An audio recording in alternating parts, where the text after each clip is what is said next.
What's up, potheads and political junkies? You're watching Cannabis Culture News Live. I am Jeremiah Vandermeer, editor of Cannabis Culture News, or of Cannabis Culture, that is, and end this show. And I just moved my desk forward. I don't want to roll this thing around and have it collapse on me or something. Anyway, it's good to see all y'all out there. We got a lot of people here already today, 85 viewers, here to check out Matt Mernagh and the RV Mernagh case. The decision came down today from the Ontario Court of Appeals. Now, unfortunately, the three judges that have been sitting on this decision for a year ruled that Canada's pot laws will stand and that they are constitutional. Unfortunately, that's bad for Matt Mernagh, the medical marijuana grower who was caught and had this constitutional challenge going through. So we're going to talk to Matt about this case and what happens next.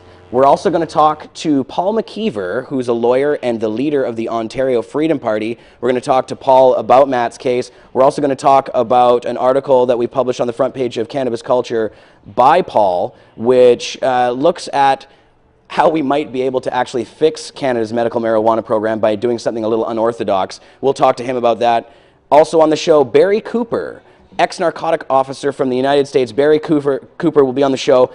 He's here to talk about the case of Dalton Wilson, who is a Jamaican national who was caught with a small baggie of marijuana seeds and is now serving a 30-year sentence in a U.S. prison because of a little teeny bag of marijuana seeds. Yes, seeds. He's in jail for 30 years because of it. So we're going to talk to Barry Cooper about the research he's done into this particular case. You can find out more about that on the front page of Cannabis Culture as well. There's an article now on the front page about that topic. So we got a hell of a lot to talk to you guys about today. It's a big show. Before we get to that, I wanted to just play a couple videos for you guys. Right around 4:20, we're going to bring Matt on and get that whole thing started. But I just wanted to play a couple videos here. We've been paying a lot of attention on the show to what's happening down in the United States, particularly Washington and Colorado, who just in November basically legalized possession of marijuana for adults, and that's an ounce of marijuana or less in Washington, and in Colorado an ounce or less, and you can also grow 6 plants of marijuana. So there's been a lot of news coverage about what's happening there in Washington and Colorado. We've been playing some of it here on the show. Wanted to play a couple videos for you guys. Also just want to make sure everything's working okay, and if there's any sound problems or any video problems or anything, you guys can always let us know in the live stream chat. And you can also find that live stream chat on the front page of pot.tv if you don't know where to find it. But yeah, we're going to play these videos from Washington and Oregon State. First of all here, I got Mr. Marius on the boards back here. Marius, are you ready to roll on one of those videos? Maybe I'll just take a quick bong rip first before I do that out of Duchess, the lovely co-host of this show. I'm sitting right here in the second floor of the BCMP Vapor Lounge. That's where we do our recordings, 307 West Hastings. So if you guys are in the neighborhood, come down and hit the bong with me.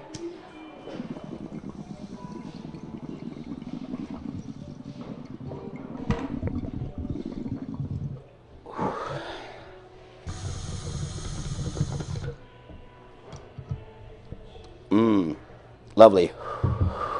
Okay, Marius, go ahead and play this first Washington video. Actually, there's two videos. We could probably just play them both in a row, and then we'll come back and talk about both of them. The second video also features the governor of Oregon making some comments that are pretty important, so check these out. Investors, politicians, lobbyists, and business people with bright ideas for making a lot of money gather in Seattle. Legalized pot is here, and so are the opportunities for turning the crop into cash. And that is what drew a crowd to a new kind of business confab. Growing pot will be a growing business in this state, and so will everything to do with the newly legal drug. How you consume it, how you package it, how you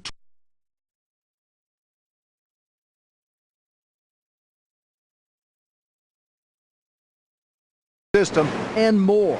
Plenty of ideas looking for seed money. This is the next great American industry, and we have an opportunity to do something amazing with that. That just doesn't happen every day. Troy Dayton and his investors group listened to 6-minute sales pitches by entrepreneurs all day long.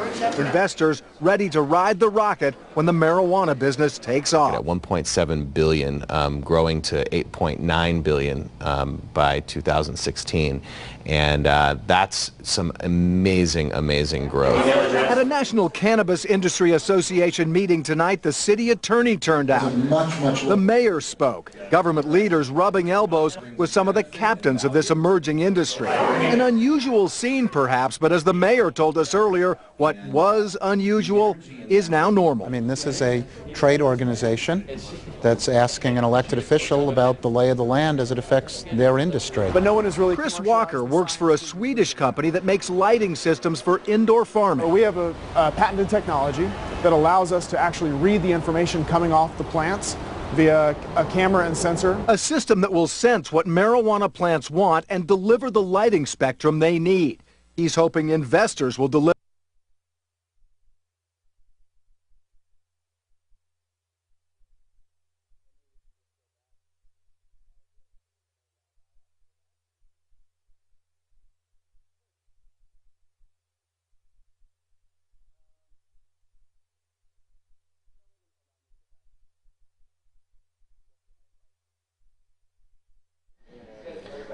Okay. Don't know what's going on with our internet here. We had a crash there for a second, and now our YouTube froze. So we're trying to play this through Procaster. It doesn't always work perfectly. We've noticed that lately when we've been using the certain live stream system we do for HD, it hasn't been functioning quite properly. We're going to try the other video here and see if that one works. If not, we'll just come back and get straight to the theme, the main point of the show here, and that's to bring Matt Mernagh on. But yeah, Marius, maybe try and play that next video and see what happens. Legalized pot has Washington investors and entrepreneurs seeing green. It's not just growers and sellers hoping to get rich. Hannah Kim is in Seattle tonight. Hannah, what's at stake here? David, billions of dollars are at stake, and as you mentioned, it's not just growers and sellers, but all the ancillary products associated with marijuana. This is a new normal. The evergreen state now called ground zero for a cannabis revolution. Beginning of something absolutely amazing. At a glance, tonight's meeting looked like any other conference until you see the writing and talk to a former Microsoft executive hoping to build a marijuana empire. We're developing premium marijuana retail stores. If the feds cooperate, this executive turned marijuana investor says he wants to open 12 retail stores. So he's shopping around for high-tech innovations and accessories out there in the green market. For someone that does not know how to roll or just does not want to. For $5.99, you can get this, 3 already made rolling papers. Joshua Gordon is a 26-year-old with an MBA degree who just started Road Dog, catering to what he calls the discerning socialite. Someone who likes to complement their lifestyle with marijuana rather than someone whose lifestyle revolves around marijuana. The Miami native needs to bait an investor who believes in his product as much as he does so he can go mainstream. ArcV Group, the company who brought in 25 investors for the conference, says it's more than just products investors are looking for. It is everything from the marketing and professional services to the tourism aspects to the real estate. Many say until the legal haze is cleared, they are willing to get into the ancillary pot business rather than sell or grow pot. This industry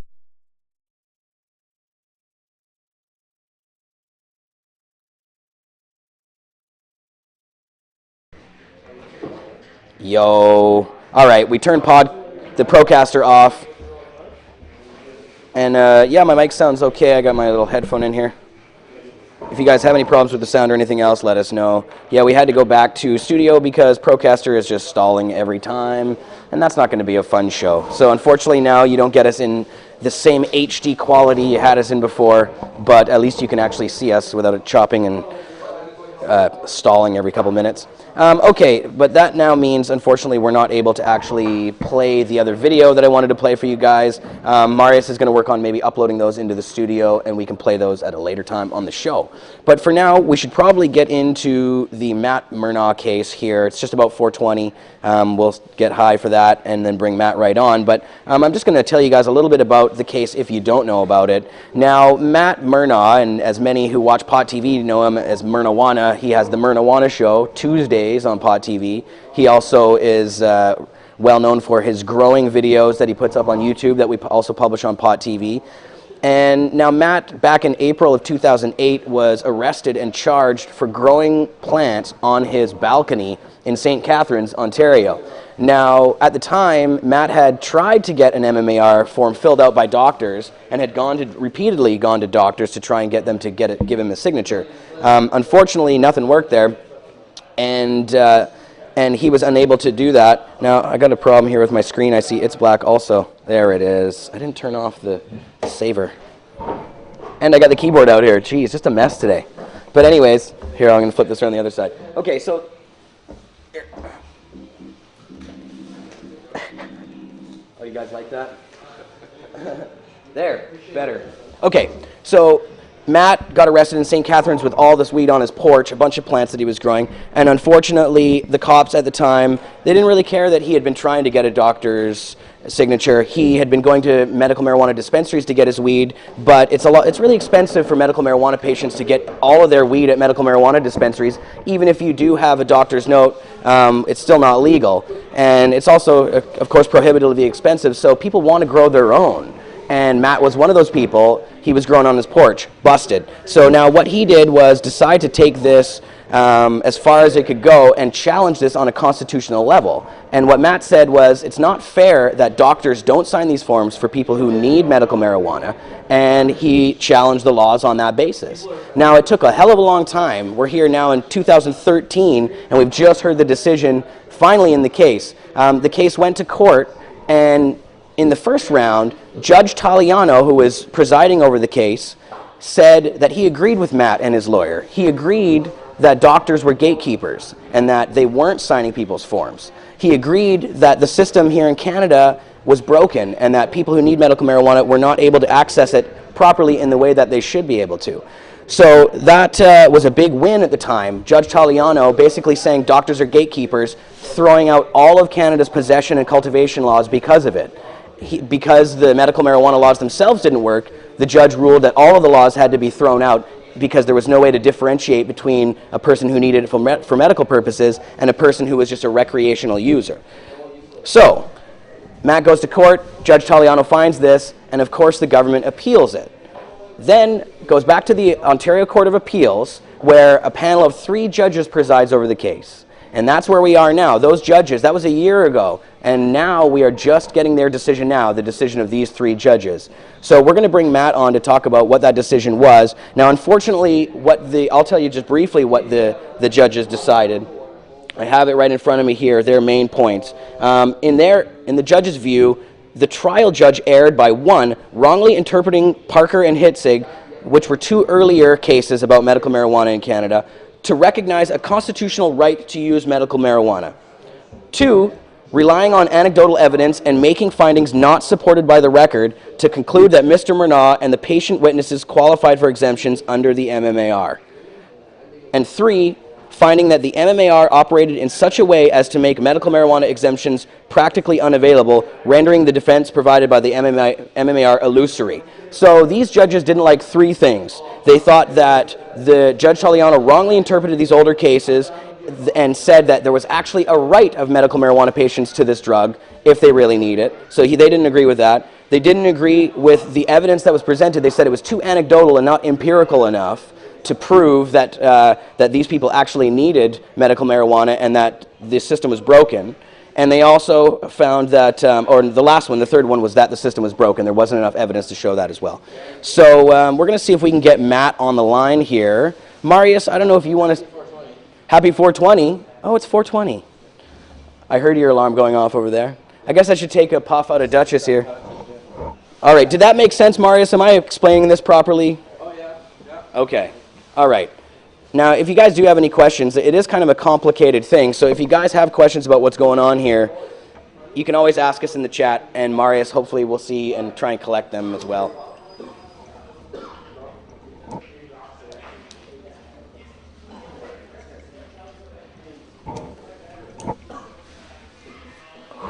Oh, man.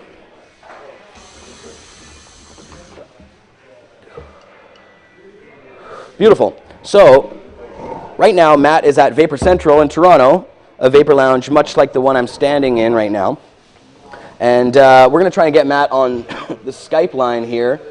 Hopefully he will phone us or we can phone him. Marius, do you want to maybe come over here and bring this up? Just so I'm not sitting with my back to the camera.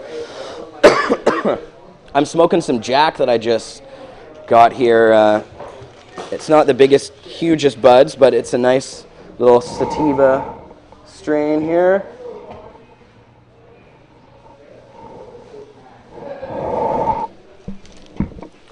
All right.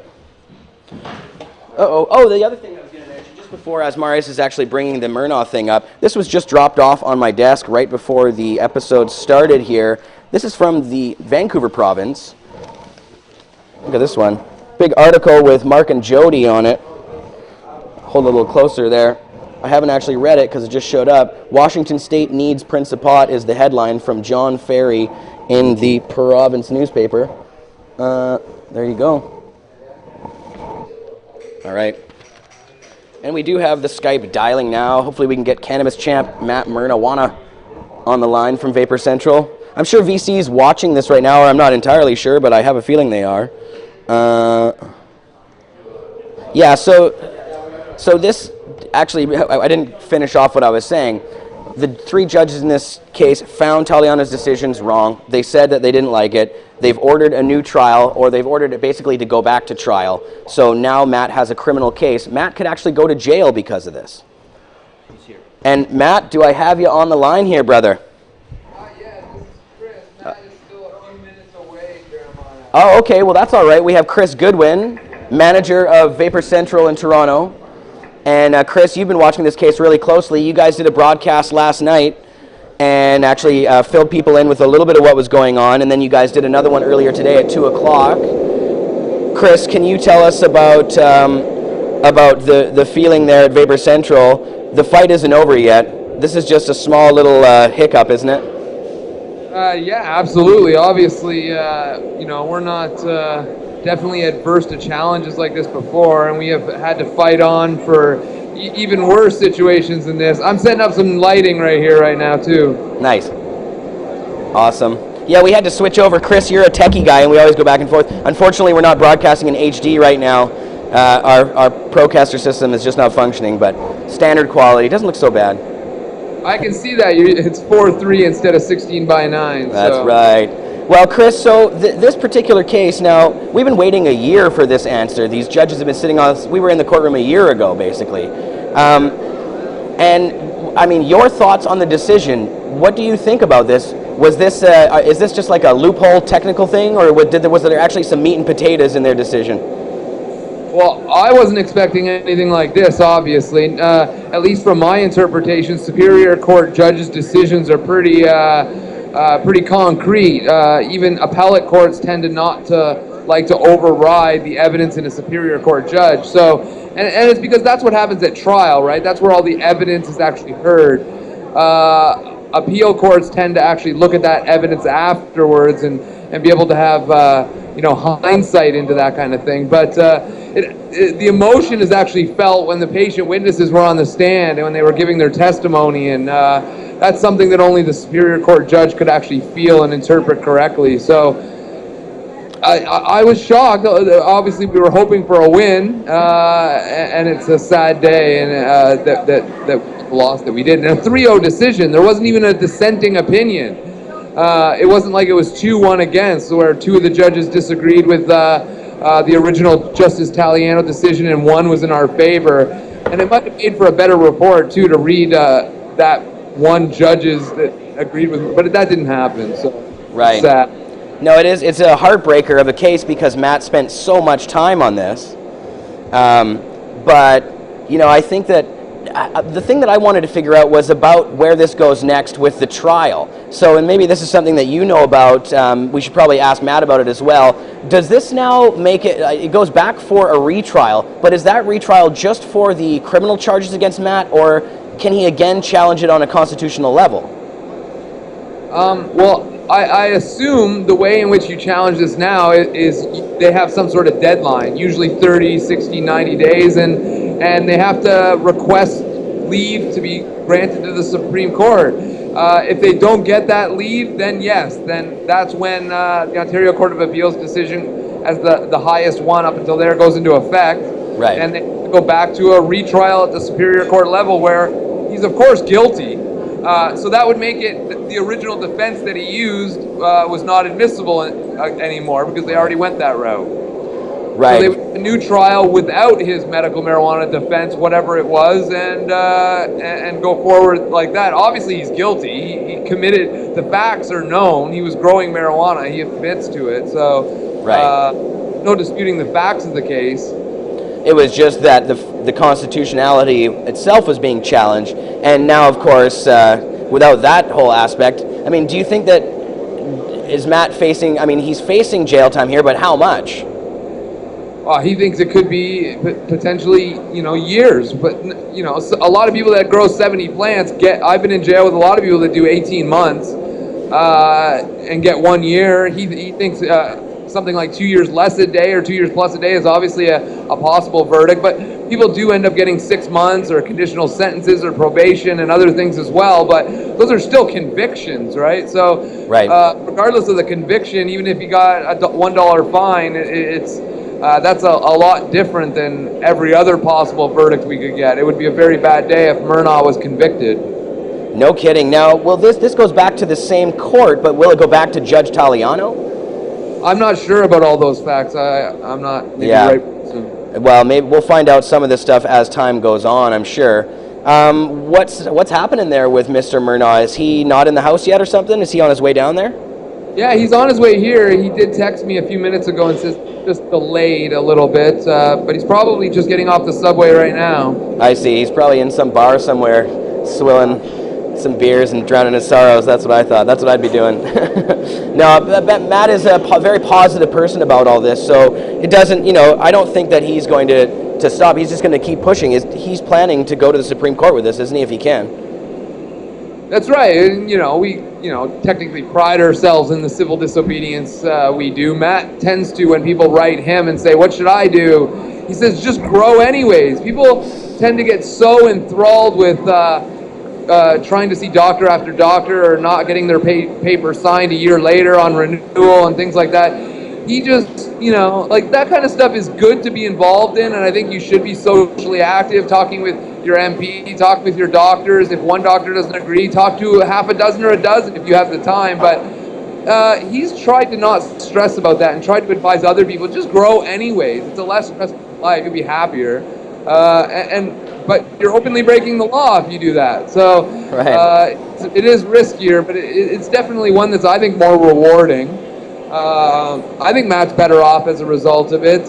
He's a happier person when he grows. There's definitely a sense of stress relief just to have the plants around you, and I'm not, because right now Matt doesn't have a constitutional exemption anymore. He was awarded from Taliano a judicial exemption from the bench. That was just ended today. That's right. When Mernagh smokes a joint, when Mernagh grows a plant, that's all illegal as of now. I don't know, the thought of that to him, I'm sure, is a little overwhelming, and I'm not sure how he's going to answer that.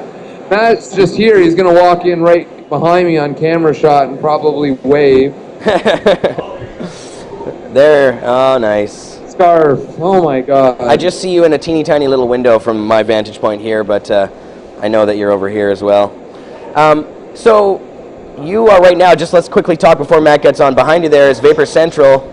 You guys have quality programming nightly on Pod TV coming from Vapor Central.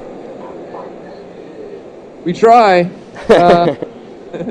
Tonight we do have a band in again, Mustache Hat. They play here once a month, so you can hear a live jam band tonight. But yeah, our regular Sundays, with Mike Rita, and we normally do movies on Monday, and Tuesday's the Mernagh Show, Weedy Wednesday, Third Class Thursday, and Friday and Saturday are music nights if we ever have them. So. Excellent. We love what you guys are doing there, of course. Here at Pod TV Vancouver. Pod TV Toronto holds it down. So I assume Mernagh is going to come over here any minute. He's just taking his coat off. He's very fashionably late. He's always very fashionable, no matter what he does. Even when he's early, he's fashionable. The big glasses. No pants, usually. So even without Procaster, Jared, it should still be 16:9 if you're using many virtual. Is that a fact? And that's not... No, we're not using Manycam. We're just going straight to the studio system. It would actually even probably look clearer too, but... I love how we always do our technical stuff on the air. It's fun. I don't mind. Hey, we're on a live show, but I don't mind. This is Pot TV Live. It's a little different. Yep. So yeah, there's a couple things about what the judges said that interested me. And now, you know, I was thinking that for somebody else to now constitutionally challenge this ruling might actually be kind of a map on certain ways, certain things that they could avoid if this does happen again. Is there the possibility that somebody else could do this again and use this case as sort of an indicator as to what might happen and how to avoid that? I think that was evident in some of the language in the case, that it does say at the end of it that this is kind of a test case for constitutionality. Mernagh is, again, probably better to answer that. He's been in a lot of hour-long discussions with more appropriate people. So I'm not sure. Right. And Paul Lewin, Matt's lawyer, actually gave a little bit of a speech on Pot TV earlier today from there.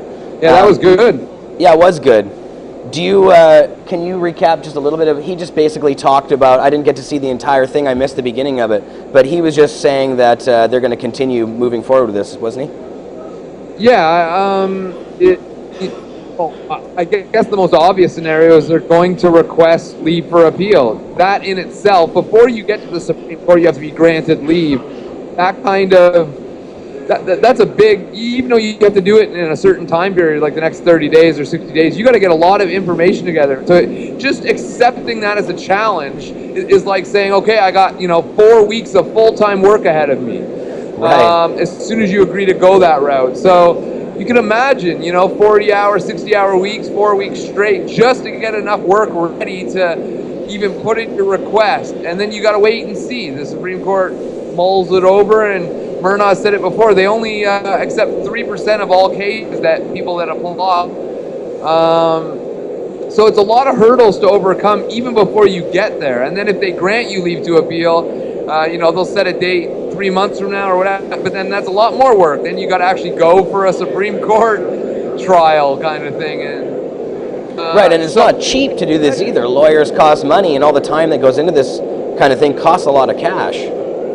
Yeah, and a lot of them, pro bono sometimes doesn't always mean free. It might mean they're charging the cheaper rate and the lowest rate they can, but that's still very expensive, yes. Right, it's got to come out of somebody's pocket, whether it's out of the lawyer's pocket or the Matt himself or whoever it is. That time and energy costs money. Sure, and Vapor Central's helped out a little. Like, we've tried to be beneficial as we can. During the time this case happened, a couple witnesses from out west needed airfare and hotel, and we covered that. And these are just some of the small ways we try and help contribute to the case. And but it's thousands of dollars sometimes. Every 6 to 9 months, something big happens where it needs to be part of the case, and we try to be there for them. And Mark and you guys have done the same thing in the past, where sometimes you're not as public as you should be, as always. Sometimes Mark was obviously very vocal always about where he spent his money, but we always have a lot of things going on in the background that you guys might not be aware of, where when we have to spend a few $1,000s to get a witness to be able to testify, that it's important stuff that takes a lot of time and patience and money. And I'm glad we were a part of it, regardless of the loss today. I'm proud that the amount of work that went into this. Well, and that's the thing. Even though this is a temporary loss, I mean, it's a very significant case that Matt and Paul put forward. I mean, it's pivotal in that just that it went as far as it did, and that you had Judge Taliano basically accepting their argument, and then of course the trial or the appeal judges really not questioning sort of some of the underlying philosophy of the case, but kind of ruling it out on some technicalities, or at least what they said were some, they basically said Matt didn't prove some of the things he was saying, even though, I mean, it was pretty obvious that it's true. I couldn't believe what I was reading and some of that stuff. It's just they were making it like Taliano erred in 100 different ways. Like it's amazing to try and read it, but Right, and now I have read almost the entire thing. I have like a couple paragraphs left of the conclusion to go. And yeah, the language, I heard you mention that earlier, that the language is a little thick to get through. But man, I was really interested in a part of it, and I'm going to talk to Matt about this a little later, but that's what the BC Civil Liberties Association, who were intervening on behalf of Matt at the time, a point that they brought up about the evidence itself. Now, the judges in this case were saying that, well, it's too anecdotal. There's no empirical evidence that the system itself is broken. But it seems like what they're asking for is really hard to provide. I mean, how do you test for this kind of thing? And, I think their argument doesn't really give a lot of room for that. I mean, how else do you know that the medical marijuana system isn't working for people unless they come forward and talk about it? And that's anecdotal evidence. I mean, so it's very strange.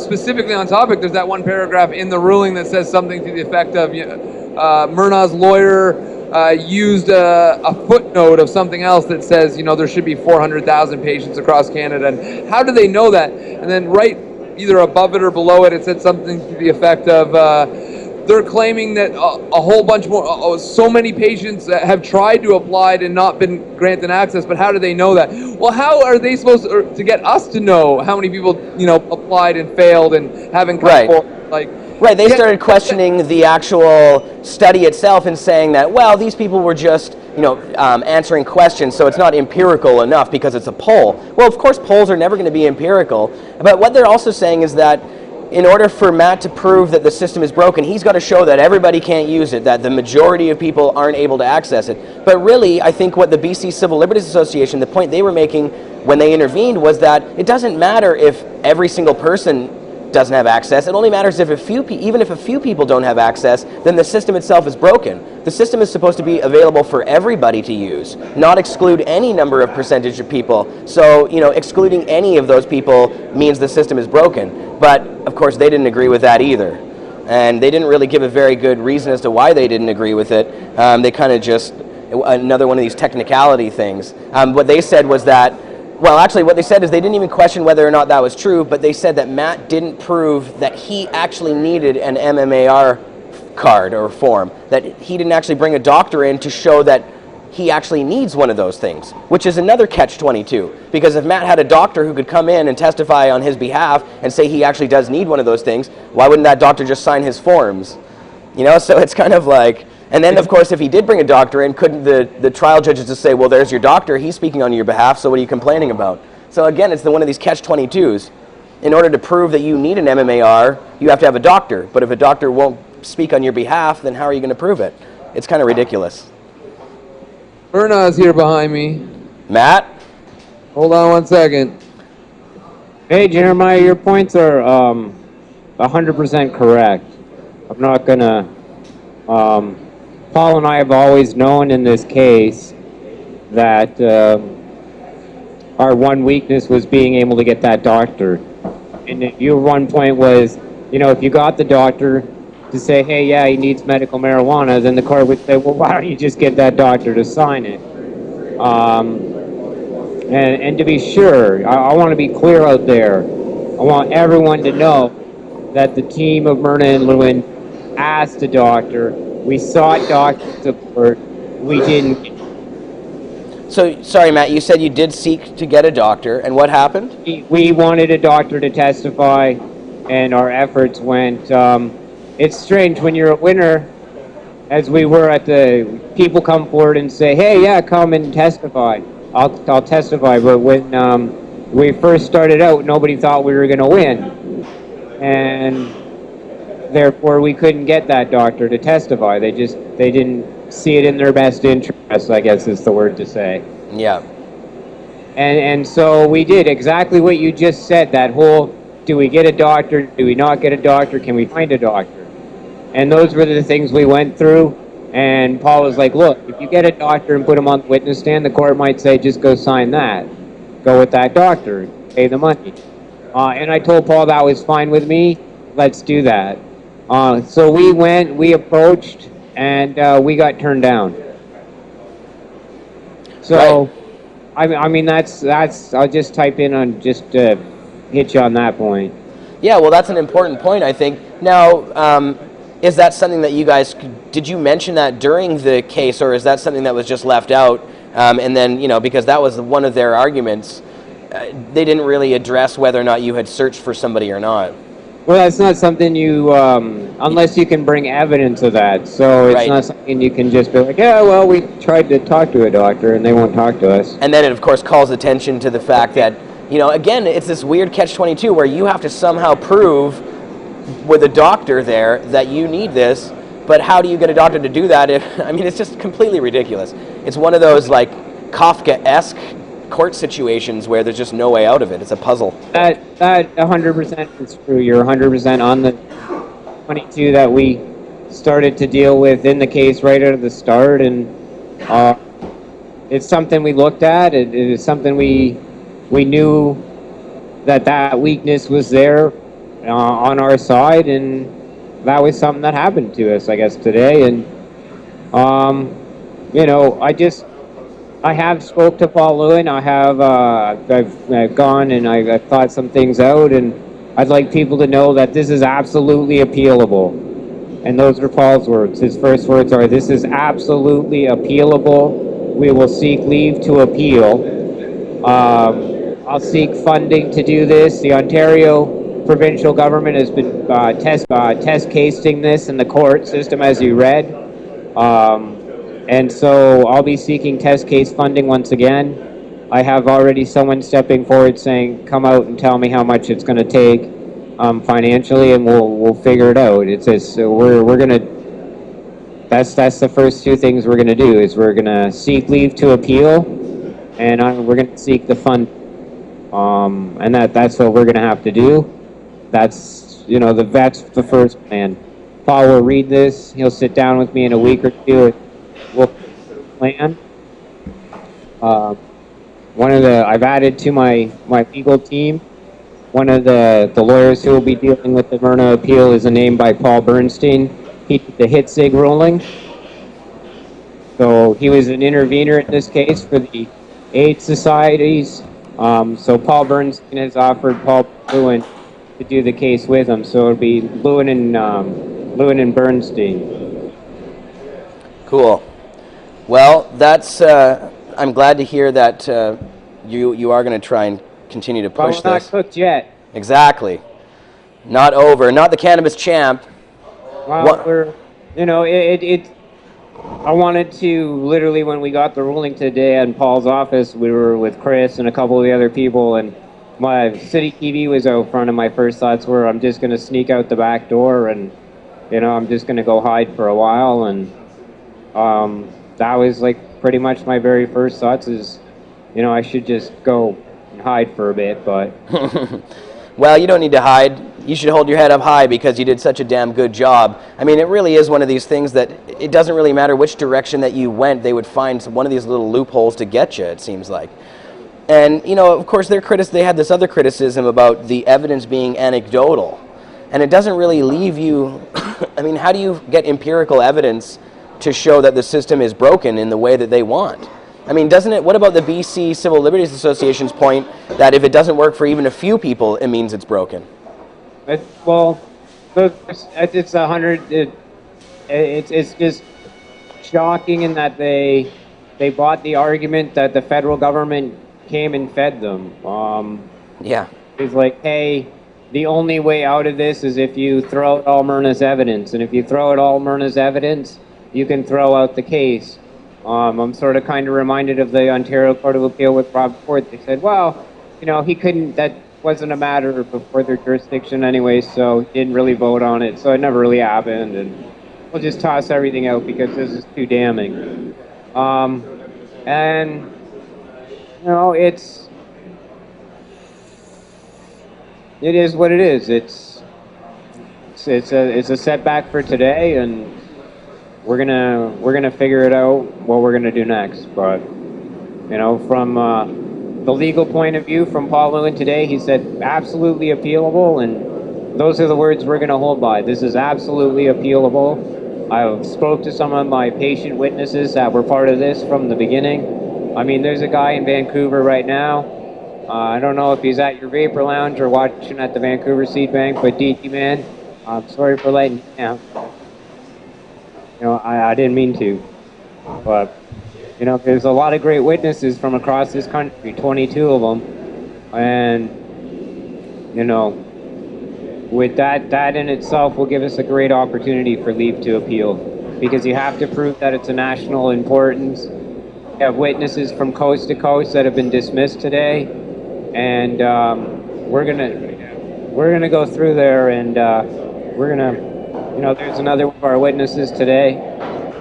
And it does feel like I let a lot of people down today, and you didn't let anybody down today, Matt. No, not at all. Just the opposite. You're standing strong and you're continuing to fight on, and that's just the opposite of letting us down. Matt, I wanted also just quickly to talk about exactly now this next, as you've been talking about, you going forward with an appeal, but can you bring all of this information about the constitutional challenge aspect forward, or is this just now a criminal thing? How does that work next? Like, are you still allowed to use all the same evidence and bring stuff back? Well, what ends up happening for the Supreme Court challenge, it's the same evidence that was deduced at the original trial. This was just a motion. We used a constitutional motion before my trial even commenced, and the constitutional motion was accepted. Therefore, I didn't have to face the trial. Now, just to be aware that I pled not guilty, but admitted to the court that I was guilty. So I am guilty of a crime. Like there's nothing else other than this. The only thing we can do is to go to the Supreme Court of Canada. The only thing we can do to keep me out of jail, to keep me out of trouble, is to go to the Supreme Court of Canada. Right, but it takes a few steps to get there first, though, right? Like it just doesn't go straight off to the Supreme Court. It does. This will go. The next phase for us is definitely the Supreme Court, but the Supreme Court has to accept it. Now, let's be clear. David Melmo Levine was the last fellow to go to the Supreme Court of Canada, and he went to court with a simple possession charge. Now, let's be clear. The Supreme Court of Canada has never ruled on medical marijuana. Not once. The Ontario Court of Appeal has been constantly involved. I have to believe that it's time that the Supreme Court of Canada look at the whole ball of wax. Do you have a right to possess medical marijuana? Do you have a right to grow medical marijuana? Because my court, I look quickly, maybe Chris can sort of maybe fill you in better because he knows it a little better, but I look at it as they've even pushed back the right to possess medical marijuana. That is even looked to be in jeopardy too. It did appear that they said no, there just has to be a program. That's what it looked like. Okay, Chris just said, yeah, that's what it says. To be clear, because somebody even called, hey, I have a right to grow this, I have a right to possess this. It's clear today, I guess what Chris just said, at least to Chris Goodwin, and he's a fantastic court ruling advisor. He knows these things inside out. He's one of the best out there for the marijuana movement. And I haven't had a chance to really look at it, but it did appear to me on my first reading through that you didn't have a right to medical marijuana. Right. It appeared to me. Right, now, I read this as well. That's a serious blow to us. Right, and now, well, what they say, it's just about interpreting the particular language, I guess, in either Parker or Hitzig there. And what they said is that the language was just interpreted incorrectly. You guys thought the language meant that all people who have a medical ailment should therefore have a right to medical marijuana, but really it was that the court originally found that because people who needed it didn't have access to it, they had to throw the whole system out. So there's a subtle difference between those two things, but they say there is a difference between them. Is that kind of where they were going, I guess? That does appear to see where they're going. So maybe at the Supreme Court of Canada, we're going to have to just establish that right. Right, and it's funny that even the judge went along with you guys on that one, and he basically agreed with you guys that, you know, people who need medical marijuana should have it, but I guess that's not quite what that court case originally said. It was saying we have to throw the whole thing out because there are people who need it that can't get it. And of course, these 3 judges said, well, if you actually needed it, then maybe you could argue that, but because you didn't have a doctor here to prove that you actually needed it, they can throw it out on that angle. Well, they threw it out on, you know, they really bought an argument, and if it says in here that, you know, Chris has read it and he's flipping through it some more, but, I mean, if we can ask the Supreme Court of Canada, do I have a right to medical marijuana and do I have a right to grow it? That might be the next argument we make. Yeah. We take this ruling and the earlier court ruling, and then the beautiful thing and why a lot of lawyers are excited is because we called every marijuana case a valid.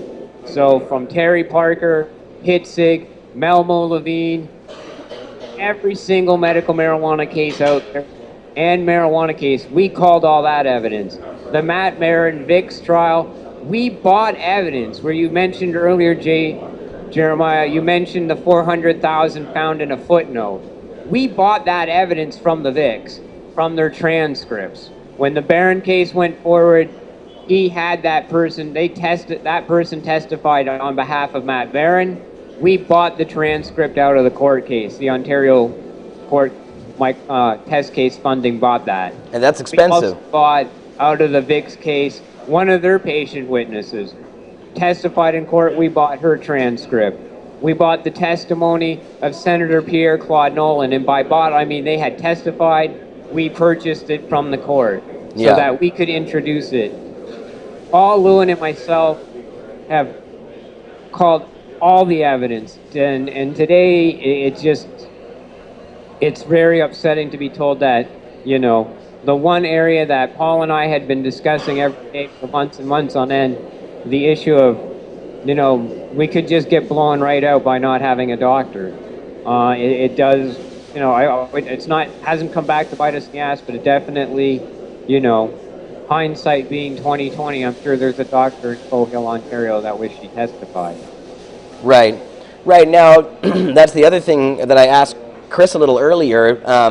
Can another person that's charged with growing marijuana model a case after your case and try and do the same thing, or would they just basically throw out the constitutional challenge part right away, saying it's already been done? Well, here that's a good point. I mean, there's definitely one case I instantly think of mind, and that's the COM case. They've been waiting for this quite a bit. Neve Tapiro is probably in a lot more worse shape than I am, because there's a lot of medical marijuana cases that have been waiting on this case. Right, and Neve is at They're going to run into the same problem. Paul McKeever says today that even if we were to call a doctor as evidence, that still wouldn't be enough. My cell phone's in the back, but Paul McKeever blogs today that, you know, the legal analysis being it. Even if we did have that evidence, there's still a legal analysis to get through. Right, and actually, you know what? Paul is due to come on the show right as soon as we're finished with you, Matt. Do you want us to maybe stick around while we talk to Paul? And if he's around, that'd be great. Okay, well, why don't I give him a shout right now? I'm going to see if we can get him on the line as well, and we should be able to have both of you here, because I wanted to talk about your case with Paul, but also wanted to talk about his new article that he's published about basically banning doctors from writing these prescriptions as a means to force the issue through constitutionally in the courts. Did you read his article? Well, the last few, 27 hours, I haven't had much to think about, buddy. I bet. Just going to be honest, but Paul McKeever, he's read this ruling and he is smart enough. Matt, hold on just a sec. Paul, we have you on the line here. Are you there? I am, yes. Excellent. We've got Matt with us as well. We're just discussing his case, and we wanted to bring you out as well. Right. Let me know if you can hear us okay and everything, and if the audience out there can let us know if it sounds okay. If there's any problem, please do let us know. Paul, we were just talking about your article that's published on the front page of Cannabis Culture right now, and also at your blog at blog.paulmckeever.com. Now, this article proposes... Actually, I should just say quickly that, Paul, you're the leader of the Freedom Party of Ontario, and of course a lawyer as well. But you theorize in this article that banning doctors from providing the prescriptions at all might be a way to force this through the courts in a constitutional way. Can you explain that? Yeah, well, if you look at the decision that happened today, effectively the court said two things. One, it said that Mr. Mernagh needed evidence that he was unable to get the very evidence that he, that he's supposed to have for the court.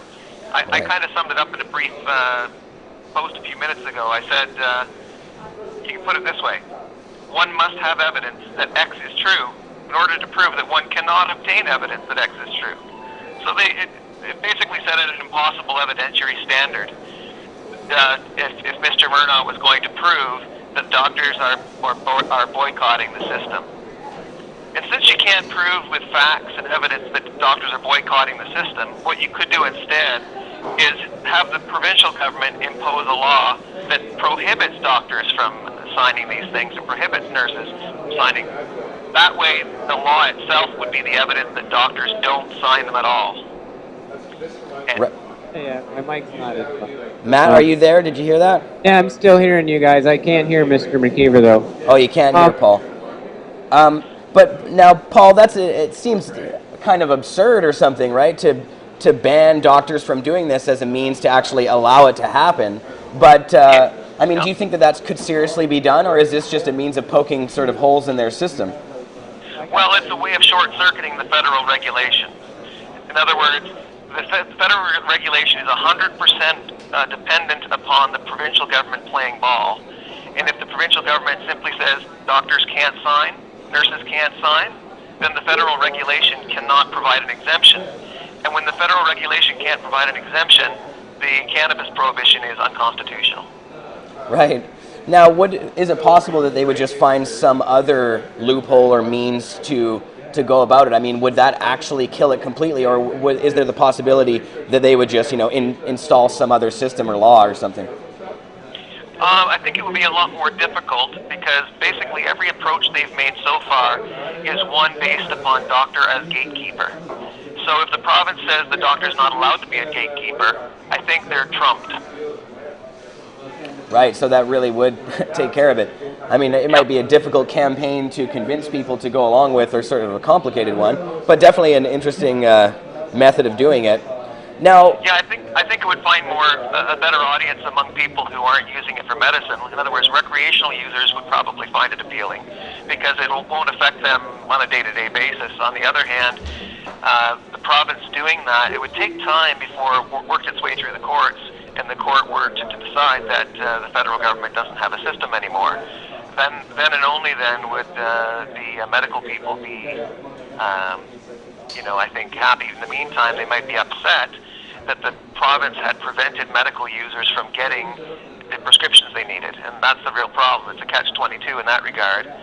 Still, I think that most of the people I've met that are patients do not have exemption cards, and it wouldn't really matter to them one way or another if the few people who don't have exemptions, that do have exemptions, no longer have exemptions. I don't think that's going to change, on average, things very much. I think illegal use will still be the way that even medicinal users manage to get their cannabis. Right. Now, Paul, let's talk a little bit more about the Mernagh case and the three judges' decision on it.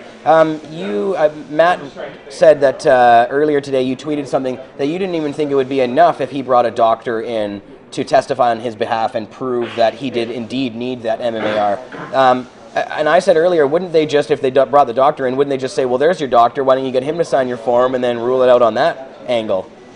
That's right. But here's the thing. You can read 40, 50 pages of the decision all about how Matt didn't have good enough evidence, okay? Right. Too anecdotal. But the kicker comes in the second part of the decision written by Justice Doherty. Here's his words. Quote, and I'm abbreviating them here a bit. If the evidence had established that the medical profession was refusing en masse to participate in the MMAR, that would not necessarily make the defense illusory in the relevant sense, unquote. In other words, even if you had rock-solid evidence that no doctors ever were signing these things, that wouldn't mean that the MMAR is unconstitutional. And why the reason? Because he says basically it's only when the government, through its rules and procedures, puts up barriers that the law becomes unconstitutional. If doctors, by just deciding against signing, effectively make it impossible to get an exemption, well, too bad, so sad. That doesn't mean that the law is unconstitutional. That just means that the doctors aren't playing ball. Right, exactly. And now in your blog post, you talk about how this is just going to keep going on. I mean, they could extend this out into infinity, basically, by dragging their feet at every corner as they've been doing. And really, it doesn't leave us a lot of directions to go. That's right. I think ultimately the only solution is going to be political. In other words, it's going to be done by legislative means, not court means. That's not necessarily a fun and friendly message, but I think that the evidence is there that all the government has to keep doing is moving the goalposts. Every time a court's about to render a decision, it simply has to say, oh, that law you're judging, it's no longer even in place. We've got a new law, and you haven't got any evidence about how good that new law works, so you can't say that the new law has to be struck down. So you just keep changing the goalposts. You know, they've already done it. They're talking MMPR that says, well, now nurses will be able to sign as well as doctors. Well, then, you know, if in a couple of years someone like Matt comes along and says, yeah, but the nurses aren't signing either, then just before the court renders its decision, the government came out with another regulation that says, oh, and now witch doctors and mothers-in-law can sign too. And so it goes in another 3-4 years until they decide that, oh, there's no evidence that mothers-in-law and witch doctors are doing it, and so on and so forth. So it's just a round and round she goes. They have no intention of doing justice here to anybody. They are playing a game of we will win at all costs, and we don't really care about the Matt Mernaghs of the world. Right. It's sad to hear it that way, but I guess really the political angle is the way to do it. It's, unfortunately, in this country, I don't really see a lot happening on the political front either, with the drug laws being federal and with the conservative government being so brutal in this regard and going the exact opposite direction. Man, we got a lot of work to do. Yeah, I think so. I think part of the problem is, though, in the past what's always been tried is a one-issue party, right? Let's do a party that focuses on the issue of cannabis prohibition, getting rid of cannabis prohibition. The problem with any one-issue party is that there are never enough people on the side of that one issue to push it through. The other thing is that any kind of issue that isn't sort of a chronic, everyday, major financial issue, such as, you know, in Ontario or the provincial levels, you'll have things like electricity, auto insurance, medicine, education. Those are the big ticket items. If you start veering away from those too much, too frequently, the public thinks that you're out of touch. So, as I see it, the way you have to deal any kind of political effort is to mix it in with the big issues. You can say, oh yeah, by the way, we're anti-prohibition, but that's just 1/100th of everything we stand for. And you have to have a full entree there of well-reasoned arguments.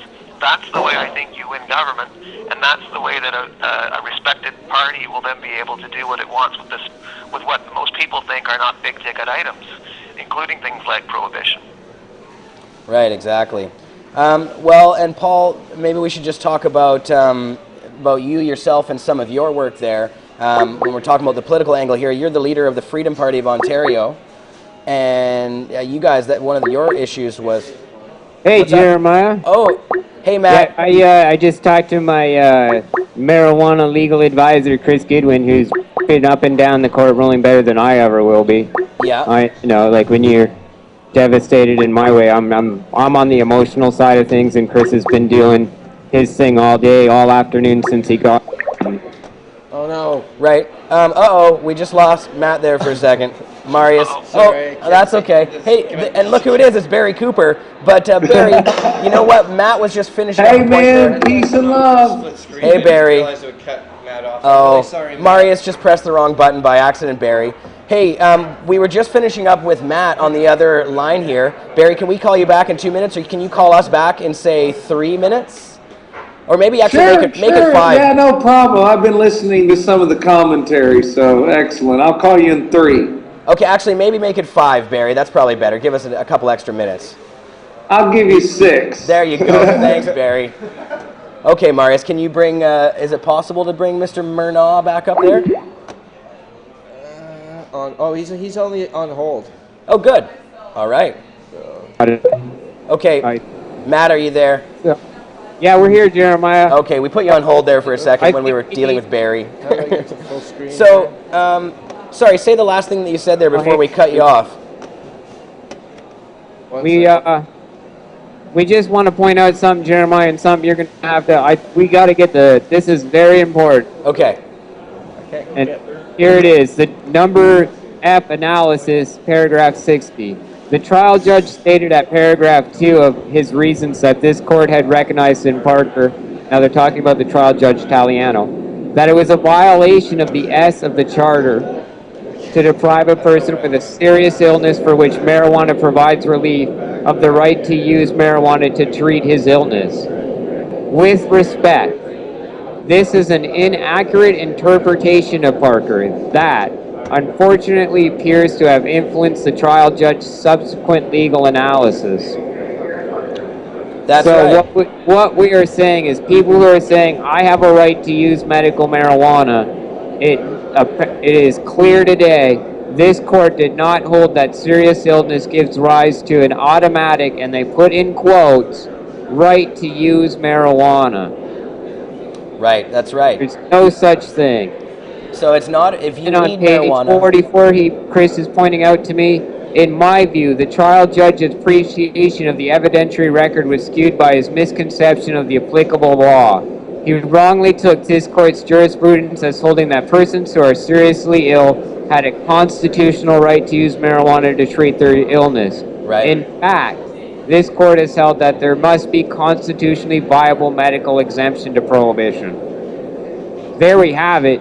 That would remove the class action lawsuit people have been talking about recently. This sets us back. This is bad.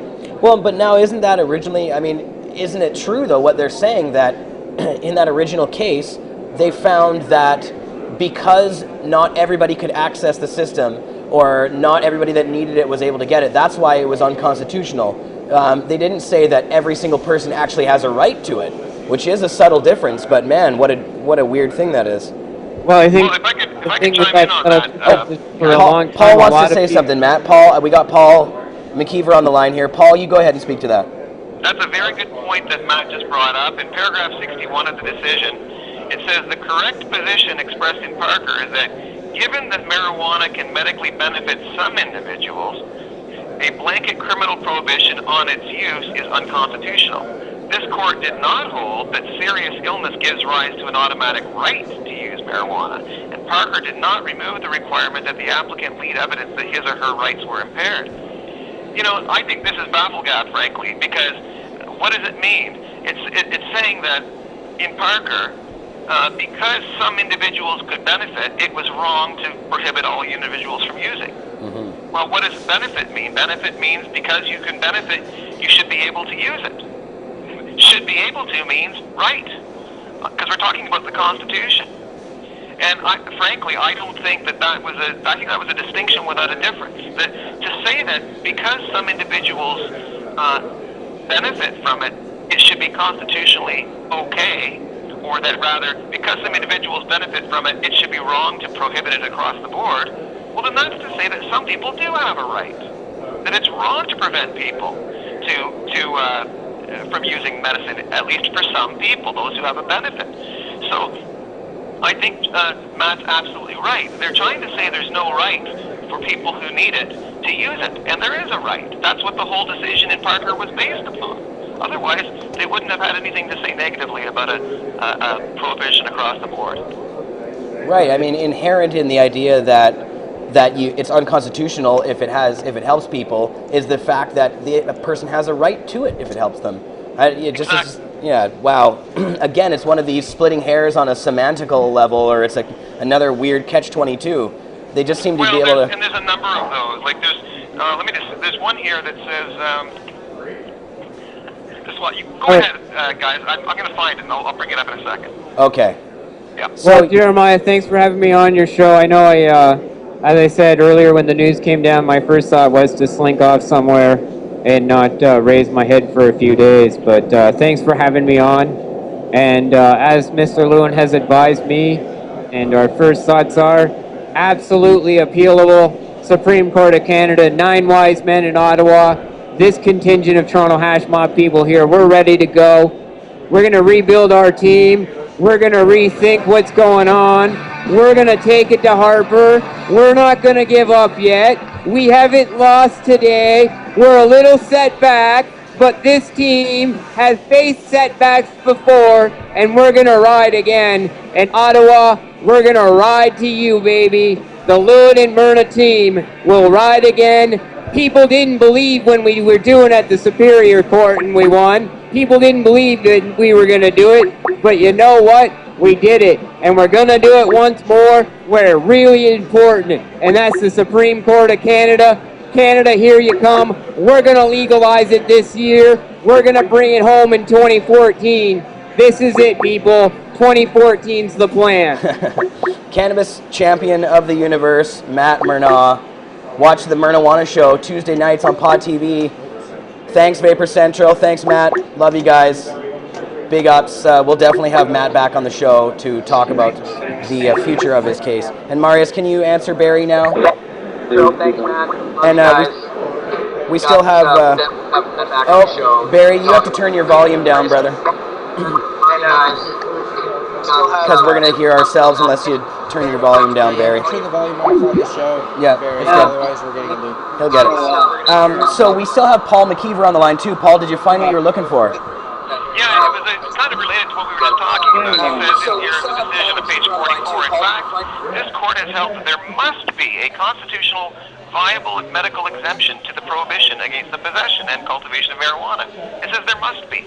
Well, must means it has to exist. That's the language of right. So, but they don't explain why there must be a viable medical exemption. They don't state that in the decision, and that's because it's implicit, right? It's implicit that you have to have an exemption because some people have a right to it.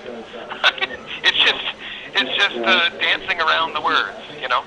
Anyway, there's no way I can upstage or even do justice to what Matt Mernagh just said, and I want to wish him the best. All the energy in the world, and I think he's a great fella, and I hope that he prevails. I think he has a great lawyer there, and I think the Supreme Court of Canada might be the solution for him this time around. Cool. Well, thank you very much, Paul, for coming on the show. We'll have you back again soon to discuss some of whatever's going on in your projects and get your legal analysis. Very valuable. Paul McKeever. And Paul, your blog, did I have that right? The address of your blog, it was blog.paulmckeever.com? Blog.paulmckeever.ca. .ca. All right, you can find more from Paul there. Thanks a lot, Paul. Take care, gentlemen.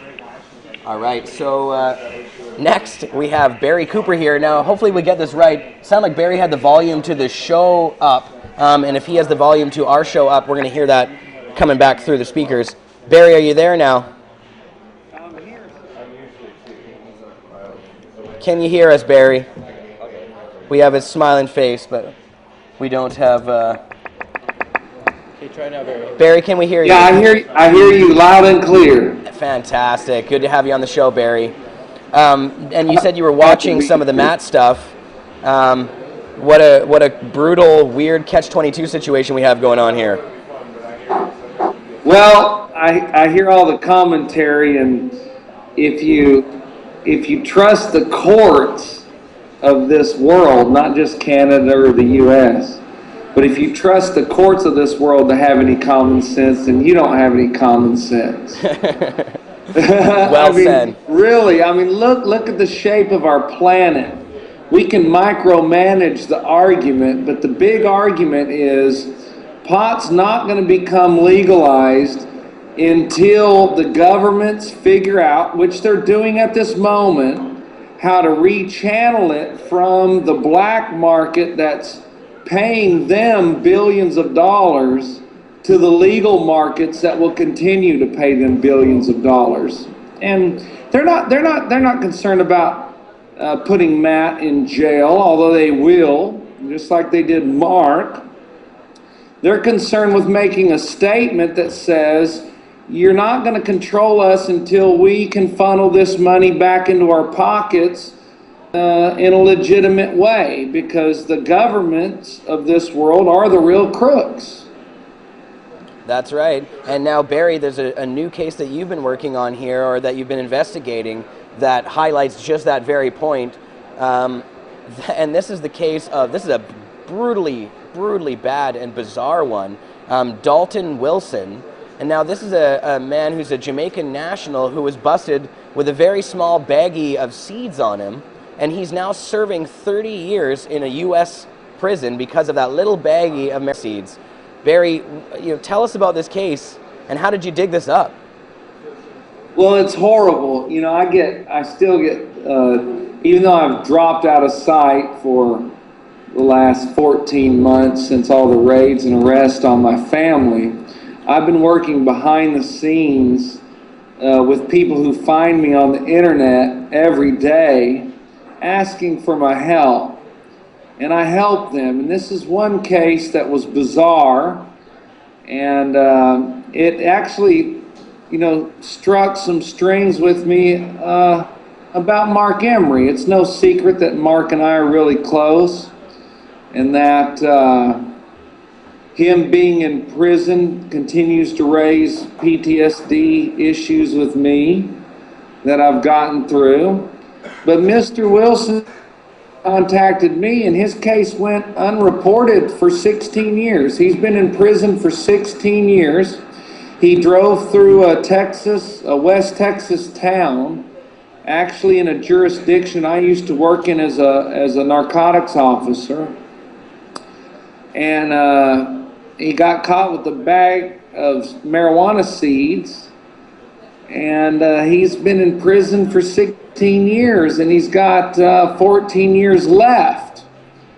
So I started communicating with he and his family for the last year, and decided to try and help him. So I published that article, and thanks for putting that on your website, because cannabisculture.com has a far reach.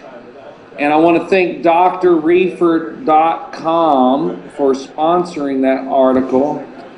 And because of the article, we now have two very powerful and prominent lawyers in the U.S. that are willing to take his case. Of course, Jeff Steinborn, that everybody should know. He's on the board of directors of NORML. He's quarterbacking the case, a super lawyer in Washington State. He's agreed to help Mr. Wilson. And then Douglas Berman from Ohio. He's a law professor that's known for litigating cruel and unusual punishments. He's come aboard as an advisor, and we think we're going to get Mr. Wilson released. So Barry, let's go into a few of the specifics of this particular case. And I mean, people must be asking, how could something like this possibly happen? Why are a little packet of marijuana seeds enough to get you thrown behind bars for 30 years? How did that happen? Well, because not only were marijuana seeds a crazy thing going on in the DEA's mind back in the early 90s when Mr. Wilson was arrested, but it was also illegal to be black in Texas. Now, it's being black in Texas has been decriminalized since, and I say that sarcastically. Yeah. But if you're driving around back in the 90s as a black man with anything illegal, and you have a white judge, which the judge who sentenced him to 30 years in prison for the seeds is dead now, racism and Christianity all plays a part of the equation in the prosecution and sentencing of these men. And the interesting thing that has gone unreported, I think some media outlets that I've contacted are going to be reporting this soon, is there are federal prisoners, here, babe. There are federal prisoners who have exhausted every appeal they could have exhausted, including Mr. Wilson. However, 8th Amendment issues that I've learned recently of cruel and unusual punishments has a relief clause that states basically I'll break it down where everybody can understand it, because this is how I interpreted it, where I could understand it. As mankind evolves, we learn that some punishments are cruel and unusual for the crime. For instance, Americans used to think it was okay to hang people by their necks until death. Well, they learned through evolution that that's cruel and unusual, and there were lawyers that were able to argue Eighth Amendment issues and stop that cruel and unusual punishment. Well, since the supposed legalization recently of marijuana in Washington State and Colorado, there are some very powerful and prominent lawyers raising Eighth Amendment arguments in federal courts that say, okay, now we've evolved as a society, and we realize that giving somebody a life sentence or 30 years for marijuana or marijuana seeds is, you know, sort of like hanging a man back in the old days, because they're going to die in prison and it's torture. So interestingly, through this evolution of this article that I published about Mr. Wilson, there's a very prominent and powerful lawyer in New York, Mr. Kennedy, Michael Kennedy, and he has recently filed a petition for clemency to relieve 5 elderly petitioners from life without parole sentences for marijuana. These are 5 men that have all served at least 16 years, like Mr. Wilson. They have medical problems in prison because of their incarceration and their age. And the judges sentenced them to life without parole for marijuana crimes. And these Eighth Amendment arguments that I just mentioned are heavily outlined in this petition for clemency. So it's very interesting to see what's going to take shape, as we're all on alert. We see that there's changes taking place. But as I said earlier, it's going to take getting the money shifted to the government in a legal manner instead of an illegal manner that will eventually get everything changed.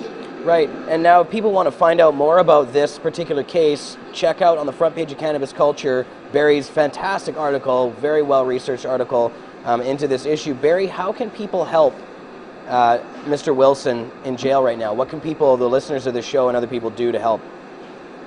Well, if they'll go to your website, cannabisculture.com, click on the article, scroll down to the very bottom of the article, and there's 2 phone numbers to call. One is Judge Junell, who is going to be hearing Mr. Wilson's case. By the way, he's the same judge, federal judge, who released Yolanda Madden, the lady in West Texas, that through one of our freedom projects at NeverGetBusted.com, we snuck into Odessa, set up a fake grow room, the police busted it, and we did that to free her.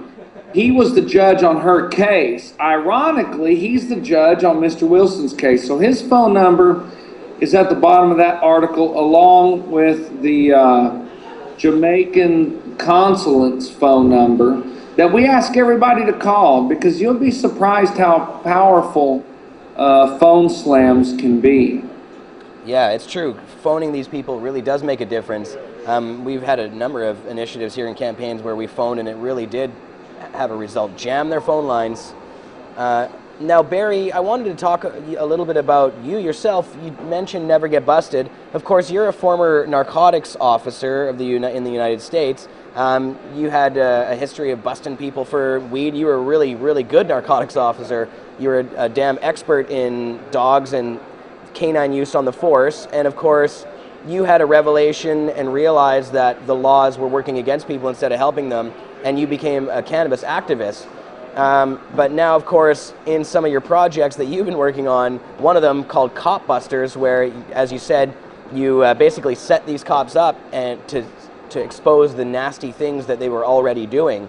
That didn't make them very happy with you down there in Texas. The cops targeted you and actually have been going after you, and you had your own legal troubles. Where are we now in that whole situation? Are you okay, and is everything good with you? Well, no, it's not, and it probably won't be the rest of my life, but that's part of my karma. Now, you have to understand, I became a narcotics officer and arrested hundreds, if not thousands, of pot smokers and coke users and drug users in general. At the time, I believed what I was doing was the right thing because I had been raised by my parents and by the church and by the American schools that anybody that used drugs was evil, and I believed them. I believed my teachers. When I learned that my teachers were wrong and logically and compassionately incorrect, I switched sides and started releasing videos to teach people how not to get busted for pot and setting up stings to embarrass police officers to prove that, you know, they're crazy. And it did generate some very harsh and severe retaliation from the U.S. government on my family. We were raided once. I was jailed 4 times. My wife jailed 3 times. My autistic son was taken from us for a year and a half. So, but I'm not complaining, I'm just explaining. Let me make that point clear. You know, there's some karma issues that, hey, I fucked up a whole lot of families, and I'm sorry for that, and I've made that clear. So I don't have to keep apologizing for that. I know in my soul what my mind feels about that, but there's still karma issues to be solved, and I went through pure hell. But it wisened me up, it toughened me up, it gave me even more compassion for those still suffering at the hands of the U.S. government especially, and the Canadian government for arrest. And that's why I'm still making a strong presence in helping free people. Jody says she loves you, Barry. Jody Emery here in the room. Hey, Jody, we miss you. Listen, Candy and I follow you, and we cheer you on from afar. You're doing such a wonderful, beautiful job, Jody. Okay, Mark and I miss hearing about you guys and hearing from you, so you should give me an update, and I'll let him know when I visit him. I'll tell him in person how you're doing. Oh, please, listen, there are several people I still communicate with through prison. I know Mark and I kind of dropped off with the communications. That was because of my PTSD that's under control now. But there's not one day that goes by, and Candy knows this, that I don't think about Mark. Because I always wonder why that's not me in prison instead of he. Because he's a much better man than I. He's helped so many more people than I have. I've harmed more people than he could have ever thought about harming. And part of the counseling that I've went through has helped me get through these issues that I'm kind of intimately sharing with you guys now. Well, you're a brave soldier, Barry, and we appreciate you writing for us all those years in cannabis culture. I'm sure you helped protect and save a lot more people than you even know. So just remember that. Right. And Barry, I think that you bring up a good point here that we don't really talk about very much, and that's that the drug war traumatizes not just families of the victims of the people that the police go after, but the police themselves are being traumatized by their own behavior and activities, the things that they're forced to do to these people. They're so traumatized that, well, physiologically, for one, being a cop is like skydiving every day. There's such an injection of adrenaline that if I took a needle and injected you with that same amount of adrenaline every day, there's a byproduct of that called anoadrenaline that makes you angry, it makes you mean, and then all the cops, of course, drink after that, so you put alcohol on top of it, and they're really working with sick minds. They're mentally unstable individuals. That's why I said at the very beginning of your show, if you expect the courts, which includes the police, to have any common sense, and you don't have any common sense yourself. No. Well, Barry, I really appreciate you coming on the show. Is there anything else that you wanted to talk about before we let you go here? And I know people can find out more about you at NeverGetBusted.com as well. No, I just want to encourage you guys to keep going. Your presence is impressively strong on the internet. I mean, you guys pop up everywhere, and that says a lot because that tells me that you guys love, and that love that I'm speaking of is your love for Mark Emery, who's incarcerated right now. And I know that helps fuel you guys, and you deserve to be rewarded for everything good that's going to happen to you for that. What then? Mm-hmm. If everybody, if anybody understands how it feels to be in a war like you guys are in, it would be us, and we understand it. And you're doing a fantastic job. And then I would like to end this with free Mr. Wilson. He's been there for 16 years for a bag of seeds. He's a really intelligent guy. He's gotten a psychology degree in prison.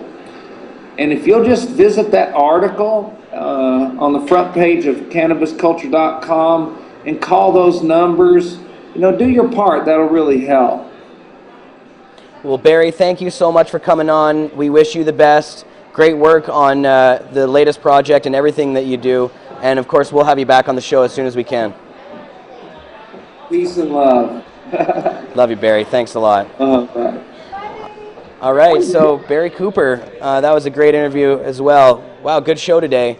Unfortunately, I wasn't able to play all the videos I wanted to play for you guys. I had one from Global TV regarding the doctors and the new MMPR system that I was going to play. That's okay, we can play it next week on the show. Going to take this last bong rip out of Duchess here, I suppose. Put her up front here.